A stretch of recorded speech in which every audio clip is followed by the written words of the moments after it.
Assalamualaikum warahmatullahi wabarakatuh.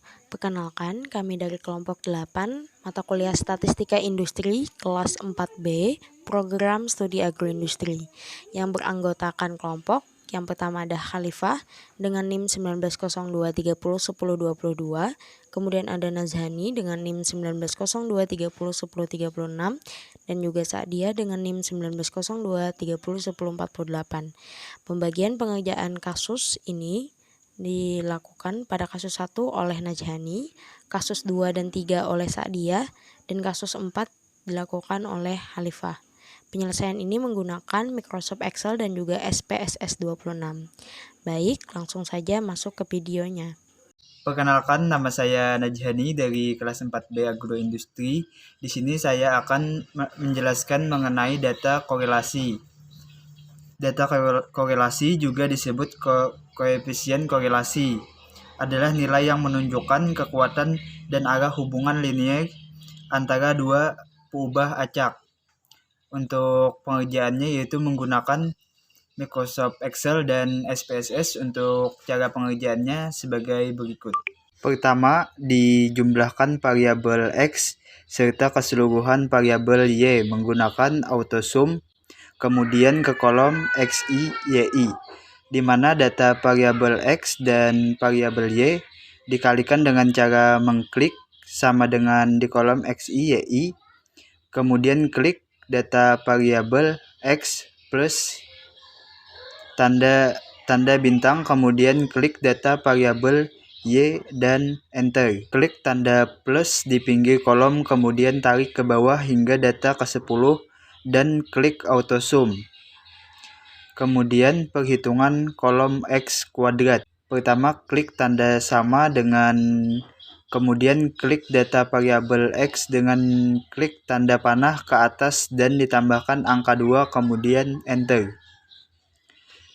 Tarik tanda plus ke bawah hingga data ke-10 dan klik autosum. Hal yang sama juga dilakukan pada perhitungan kolom Y kuadrat. Perhitungan selanjutnya yaitu menghitung nilai akar R. Pertama, dicari dulu data yang diketahui yaitu nilai sigma XI kuadrat sama dengan 12062.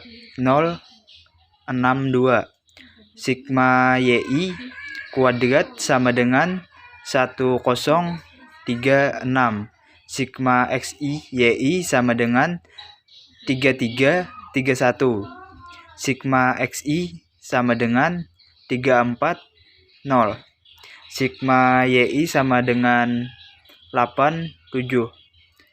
Sigma XI dikuadratkan sama dengan 11560. Sigma YI dikuadratkan dengan 7744. Kemudian dihitung nilai R dengan perhitungan pertama N dikali sigma XI YI dikurungkan XI dikali sigma YI. Didapatkan hasil yaitu 3390. Kemudian dihitung lagi perhitungan dengan rumus N dikali sigma XI kuadrat dikurung nilai XI kuadrat, kemudian dikurung N dikali sigma YI dikurung YI kuadrat sama dengan 132320.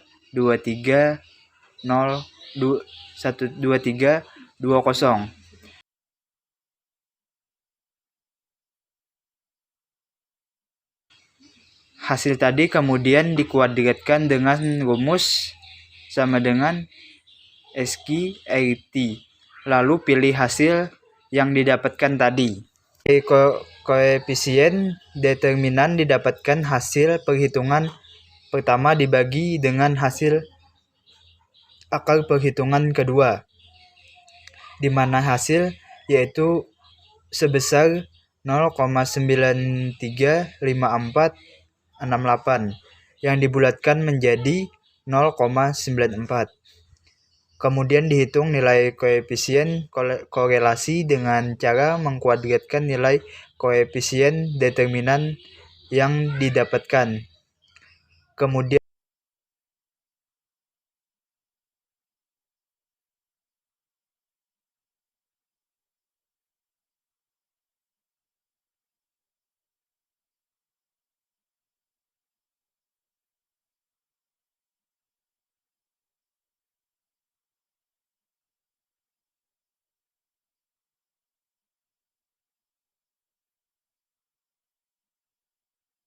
dilakukan uji hipotesis dengan hipotesa yaitu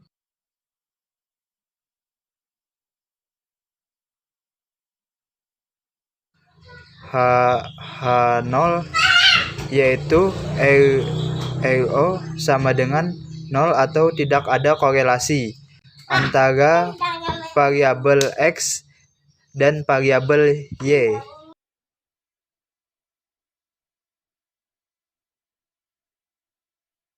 Pertama, hitung nilai DF dengan cara N dikurungkan dengan 2 didapat hasil 8.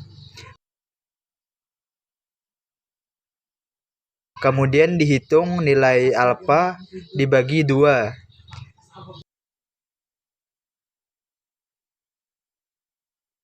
T tabelnya yaitu 2,896.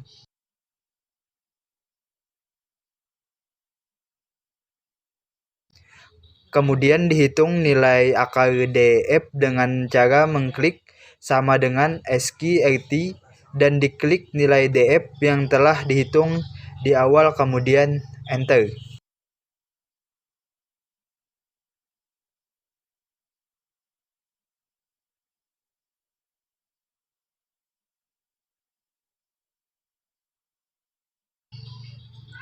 Kemudian dihitung 1 KP, kemudian nilai yang didapat diakarkan dengan cara klik sama dengan SQRT dan klik nilai 1 KP. T hitung dengan cara nilai R dikali AKWR DF dengan akar DF dibagi dengan nilai akar 1 KP. Didapatkan nilai T hitung sebesar 7,486755.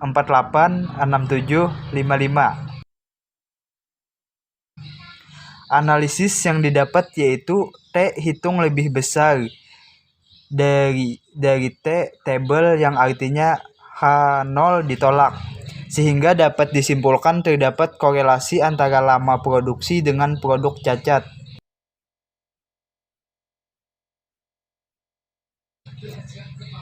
Kemudian kesimpulan dari nilai koefisien korelasi yaitu hasil yang didapatkan nilai korelasi sebesar 87,51%, yang mana dapat ditarik kesimpulan bahwa lama produksi memiliki sumbangsi sebesar 87,51%. Terdapat banyak produk cacat, sedangkan sisanya sebesar 12,49 disebabkan oleh faktor I lainnya.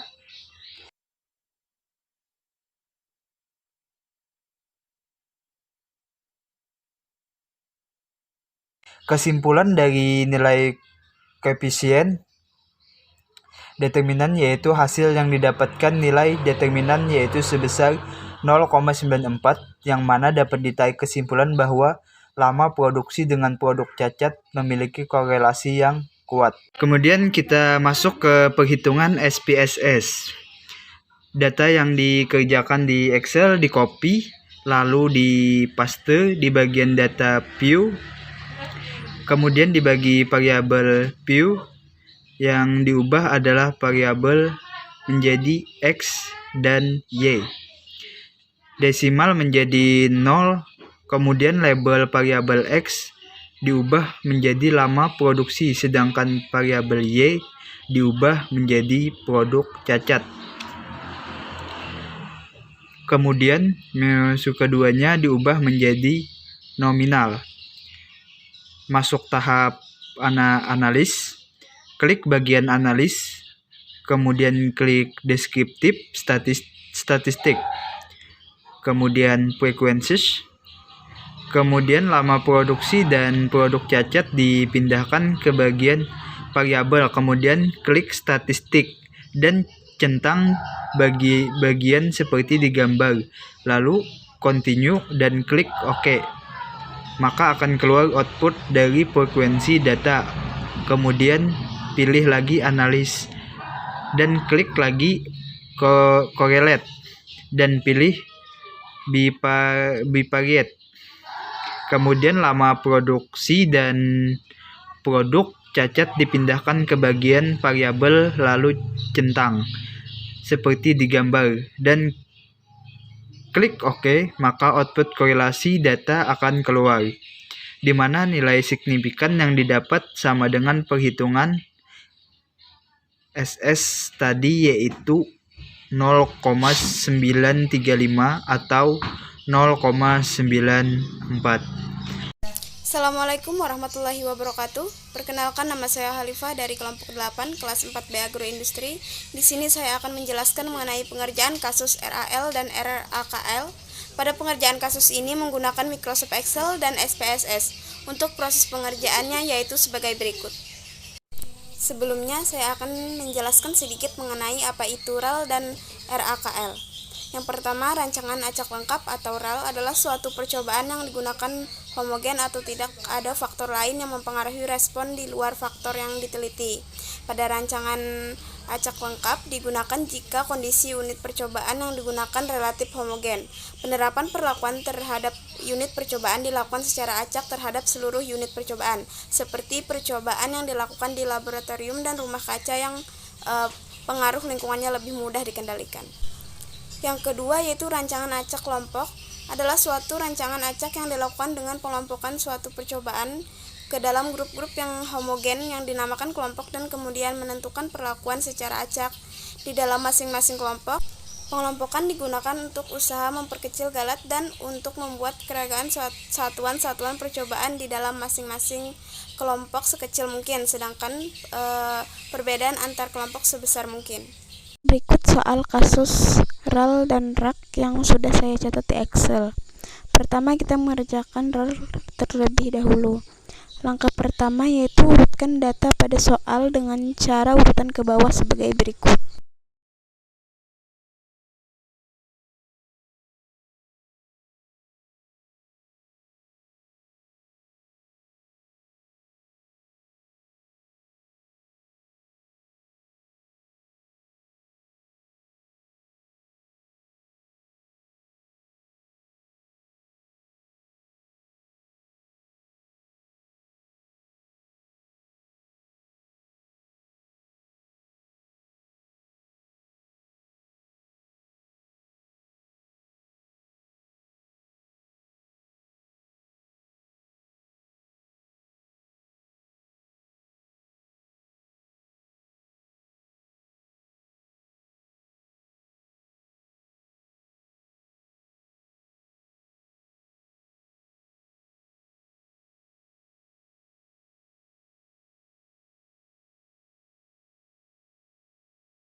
Langkah kedua yaitu menentukan diketahuinya.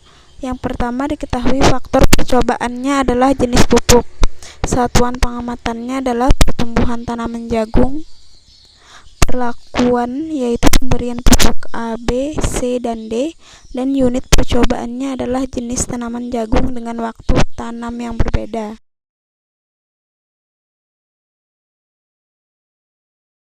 Langkah ketiga yaitu menentukan uji hipotesis.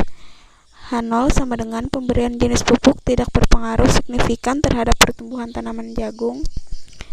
H1 sama dengan pemberian jenis pupuk berpengaruh signifikan terhadap pertumbuhan tanaman jagung dengan alfa sama dengan 0,05 serta kriteria uji H0 ditolak apabila F hitung lebih besar dari F tabel atau P lebih besar dari alfa.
Langkah selanjutnya yaitu kita masukkan data ke SPSS.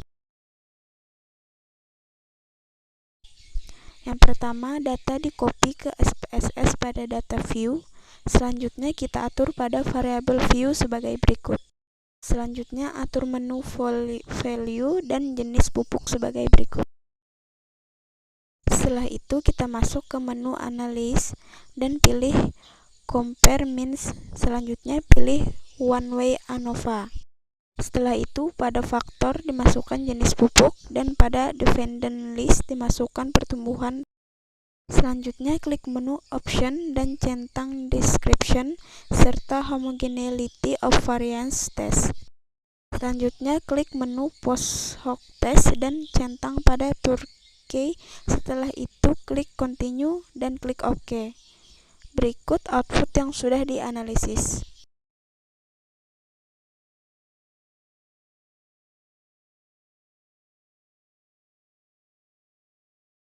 Dari hasil uji SPSS yang dilakukan, maka dapat diperoleh P sama dengan 0,00 artinya kurang dari 0,05 sehingga dapat dikatakan H0 ditolak. Maka dapat ditarik kesimpulan yaitu pemberian jenis pupuk yang berbeda pada tanaman jagung ini berpengaruh signifikan terhadap pertumbuhan tanaman jagung. Selanjutnya pada RAKL, pengerjaan awal hampir sama dengan RAL. Akan tetapi ada sedikit penambahan untuk pengurutan data yaitu pada varietas.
Selanjutnya tentukan diketahuinya.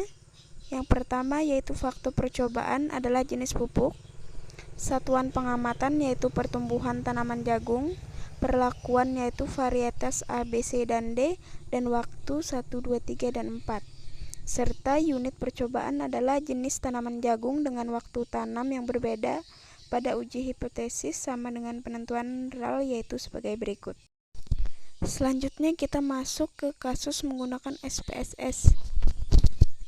Sebelumnya data di copy ke SPSS pada data view. Selanjutnya kita atur pada variable view sebagai berikut. Selanjutnya ke menu Analyze dan pilih General Linear Model. Setelah itu klik Univariate. Selanjutnya pindahkan tingkat pertumbuhan ke dependent variable dan varietas serta kelompok ke weight factor. Selanjutnya klik Post Hoc Test dan pindahkan perlakuan ke kolom Post Hoc Test for di samping. Setelah itu centang to-K dan klik Continue dan terakhir klik OK. Berikut output hasil uji SPSS pada RAKL.